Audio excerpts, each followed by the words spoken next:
Thanks, Jeroen. I have nothing to add to your words. Thank you. Klaus? Well, I will also try to be brief, but a bit longer than the president of the ECB. Obviously, as the largest creditor at the EFSF, we follow closely what's happening in Greece within the Brussels group. Let me remind you, significant amounts of financing would be available from the EFSF to Greece, but only till end of June, and only if there's an agreement first on the reform program. Let me also remind you that in the meanwhile, Greece is benefiting hugely from the very advantageous lending conditions on our loans. The outstanding amount is 131 billion euro.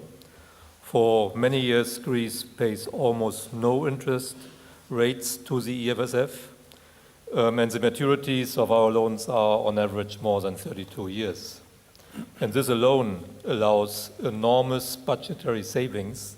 We have calculated that they amount to 8 to 9 billion euro a year.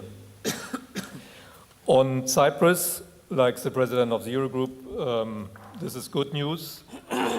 And maybe it's worth adding that also rating agencies are picking up and reacting to these positive news.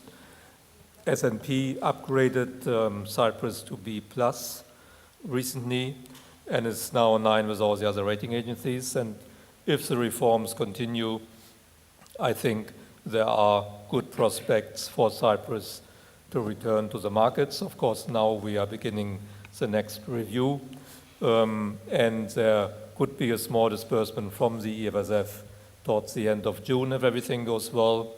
The amounts will be small because the fiscal adjustment is better than anticipated at the beginning of the program, which of course is a very good sign. On Spain, indeed, the ESM participated in the post-program surveillance mission.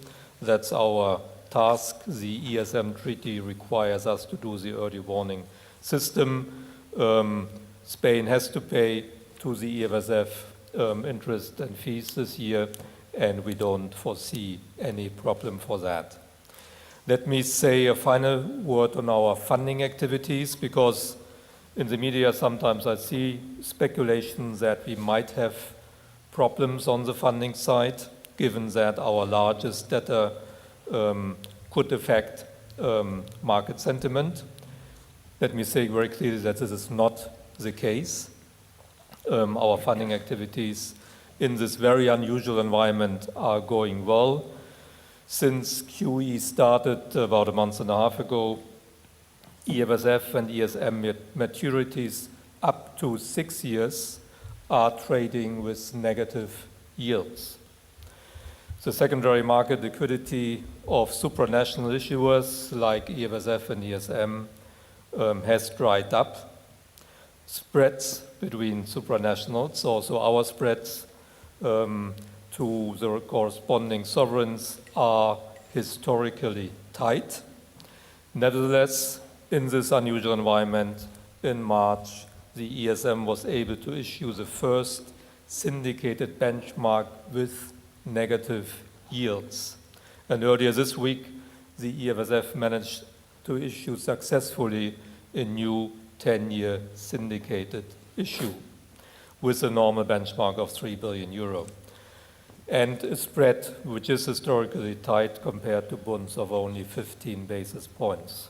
So all this confirms that we can do our work, we can continue to function very well, even in these very exceptional circumstances. Thank you.